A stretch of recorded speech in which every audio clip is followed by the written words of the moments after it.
a night when the moon hung low over Salem, Ethan Carter stood behind his camera, adjusting the focus on the wrought iron gates of Waverly Cemetery. He had come seeking stories, legends of soldiers buried without names, of curses whispered over unmarked graves. But what he found that night would shatter every notion he held about life and death. Madeline Price clutched her journal tight against her chest. "Ethan," she whispered, "I'm telling you again. This place is dangerous. The townspeople won't step foot here after dark." He didn't look at her. The viewfinder had become his entire world.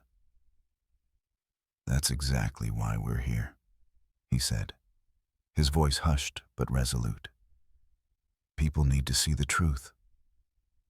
The truth was that Waverly Cemetery had been sealed off by the state in 1974 after a string of unexplained deaths. According to court records, 4 men disappeared while repairing the old chapel roof.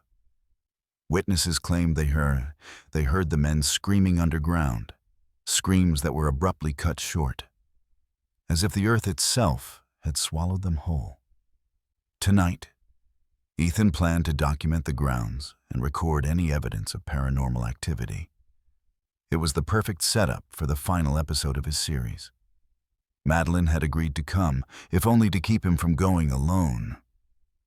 They pushed open the gate. Rusted hinges groaned like a dying animal. Beyond the entrance, tombstones jutted from the soil like broken teeth. A low mist slid over the ground, pooling around their ankles. Victor Hale, the cemetery's caretaker, emerged from behind a marble angel statue. In the dim lantern glow, his face looked older than his years, carved with lines of regret. "You shouldn't be here," Victor said quietly. "This land doesn't forgive trespassers." Ethan glanced back at Madeline, then at Victor. "I don't believe in curses," he replied, lifting the camera to his shoulder. Victor didn't argue.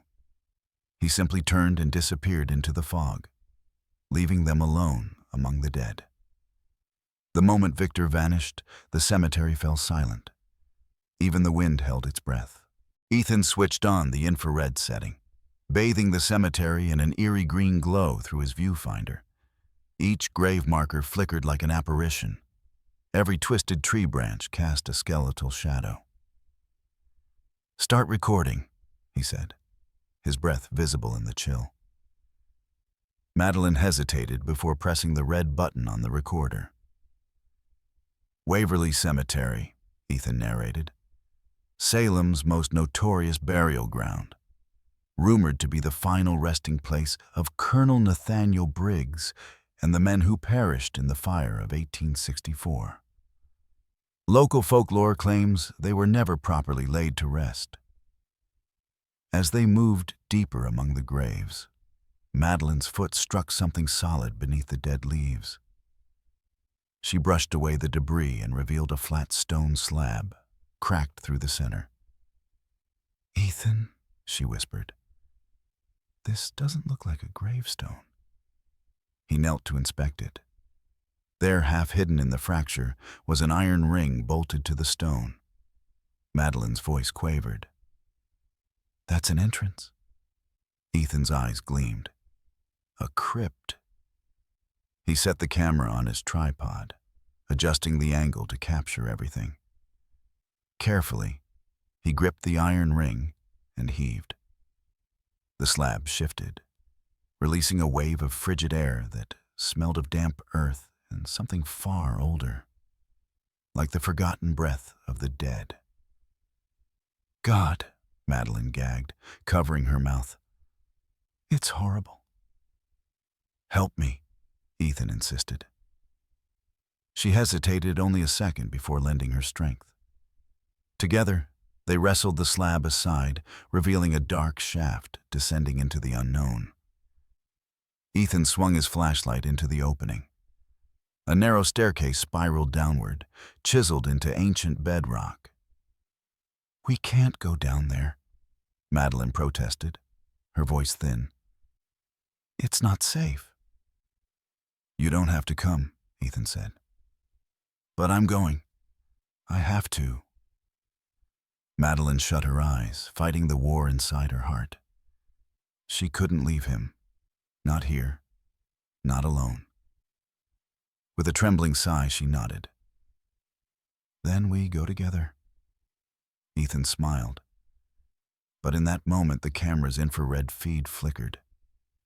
For an instant, the screen showed something impossible. A pale figure standing at the base of the stairs, staring up at them. Ethan blinked, and it was gone. "What did you see?" Madeline asked. He shook his head. "Nothing," he lied. They stepped to the edge. The blackness below waited, patient as a grave. One by one, they descended into the dark. The stone steps were slick with moisture, forcing them to brace against the walls to keep from slipping. With each step, the air grew colder, thicker, as if they were sinking into the lungs of some slumbering beast. Ethan's flashlight beam shivered across the rough walls. Faded inscriptions were carved into the rock. Rows of names and dates, some nearly obliterated by time. "These are older than the cemetery itself," Madeline whispered. She traced her gloved fingers over a line of Latin text. "Mortui non quiescent." "The dead do not rest," she translated softly. A shudder rippled through her, but Ethan pressed onward. He raised the camera, recording every inch of the passage. As they turned a bend in the staircase, the narrow shaft opened into a vault the size of a small chapel.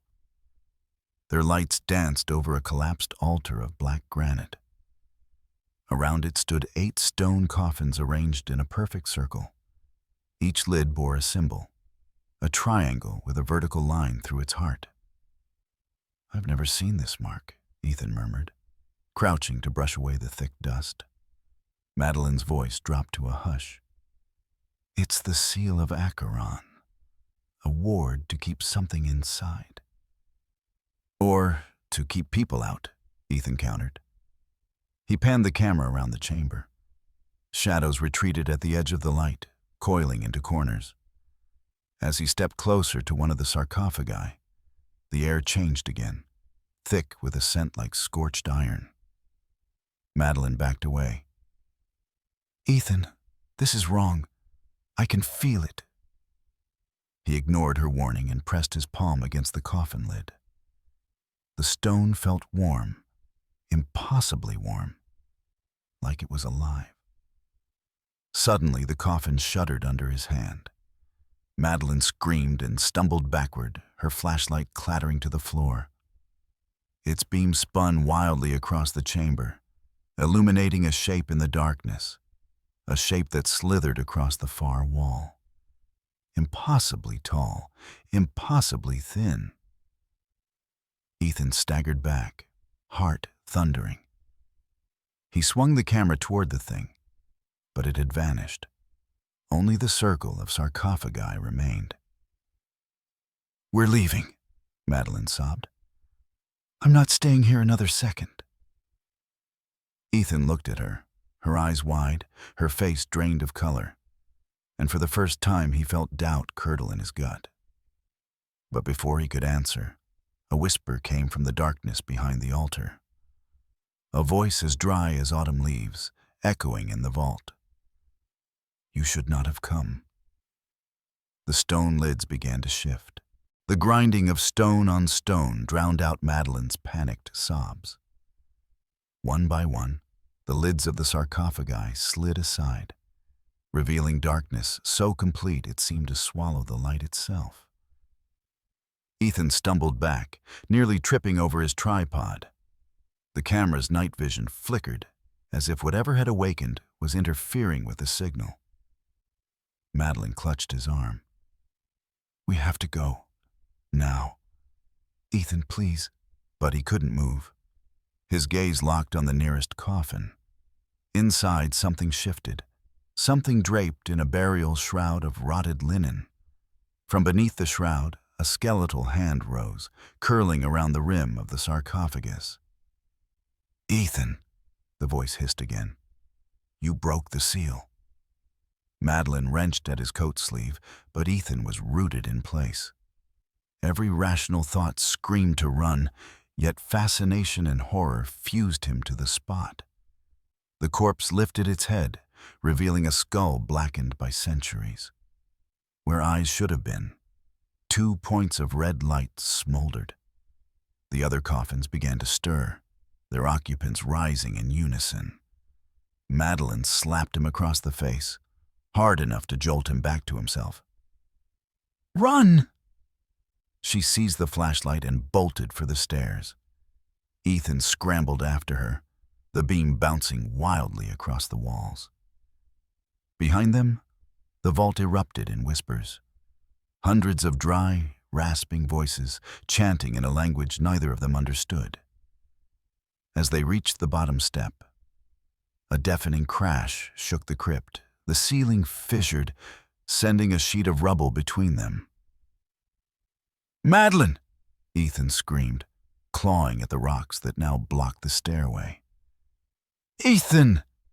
Her voice came from the other side, raw with terror. I can't."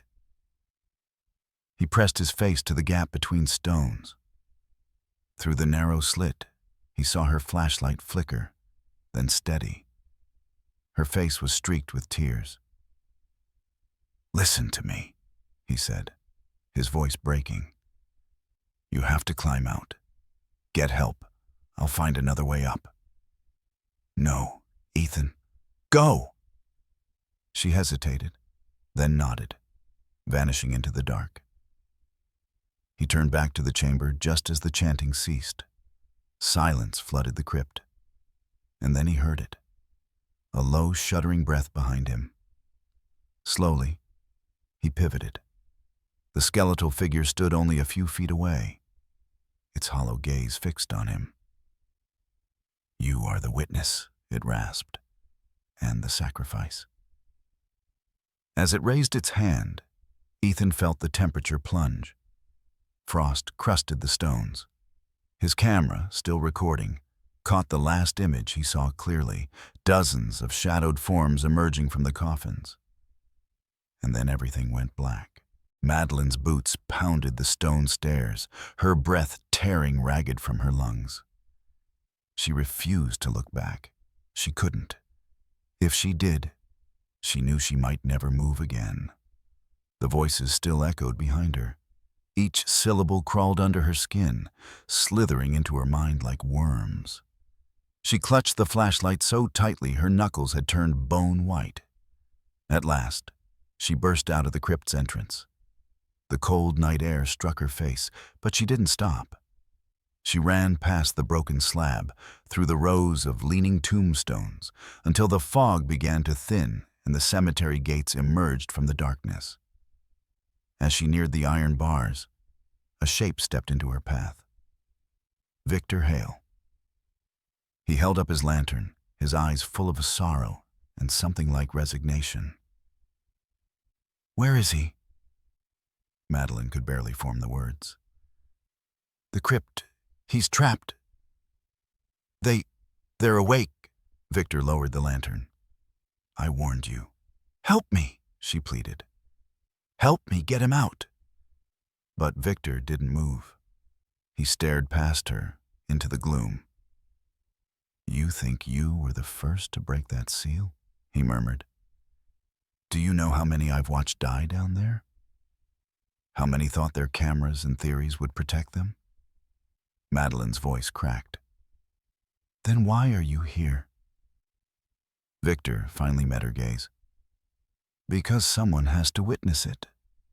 Someone has to remember the price of curiosity." She shoved past him, stumbling through the gates and into the road. Only then did she look back.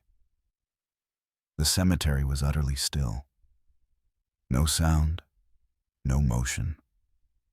just rows of graves beneath a moon that seemed to burn brighter than it ever had. She ran, blind with grief and horror, all the way to the sheriff's office in Salem. When she burst inside, muddy, hysterical, they thought she was drunk or deranged, but when the deputies followed her back to Waverly Cemetery, the crypt entrance was sealed. Not a single stone disturbed. No trace of Ethan remained. But Madeline knew the truth. She had seen the figures rise from their tombs. She had heard them call Ethan's name. In the weeks that followed, she scoured archives, trying to understand what they had unleashed. Buried in the records of the old church, she finally found a yellowed manuscript that told the rest of the story. In 1864, 8 men performed a ritual in Waverly Cemetery to bind something they called the hunger beneath. They were not priests. They were grave robbers who thought they could control what they had disturbed. They were wrong. The seal was meant to last forever. But it hadn't. 2 months passed. Salem returned to its routines, and the townspeople forgot the girl who had come screaming about the dead. But Madeline didn't forget. Every night she dreamed of Ethan. She dreamed of the vault. And she dreamed of the thing that called her name in the dark. She tried to stay away. She told herself it was over. But something pulled at her, some unspoken promise she had made when she ran and left him behind. So on the first night of winter, she returned to Waverly Cemetery alone. She wore her thickest coat and carried nothing but her old field lantern, her journal, and a worn photograph of Ethan smiling behind his camera. Snow fell in silence, layering the graves in pale shrouds. When she reached the cracked slab, she expected to find it sealed, but it wasn't. The stone had been shifted aside as if inviting her back into the dark. Madeline swallowed the lump in her throat. She lit the lantern and stepped down the stairs, feeling the cold descend over her shoulders like a funeral veil. As she entered the vault, her breath fogged the air. It looked just as she remembered. 8 coffins in a circle, their lids ajar, the shadows thick between them. But this time, she wasn't afraid. "Ethan," she called softly. "I came back." Silence answered her. She stepped closer to the altar, her lantern held high. On the cracked stone lay Ethan's camera, perfectly intact, its battery light blinking. With trembling hands, she picked it up and pressed play. The screen flickered to life. For a moment, there was only darkness. Then Ethan's voice, ragged and thin, rose from the speaker. "Madeline, if you find this, I don't know if I'm alive or dead anymore." The picture lurched, showing Ethan's pale face, eyes ringed with exhaustion. They told me things. About the hunger. About why no one leaves here. It's not a curse, it's a prison. And I don't think I can ever come home.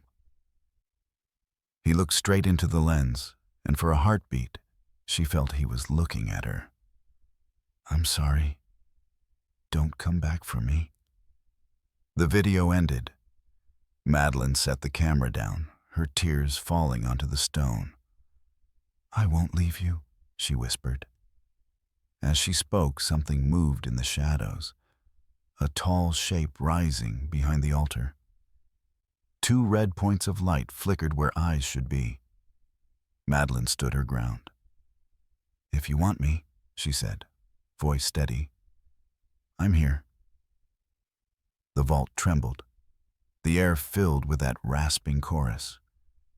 But in her heart she felt no fear, only love, and the terrible certainty that she could not leave this place until she knew Ethan's soul was free.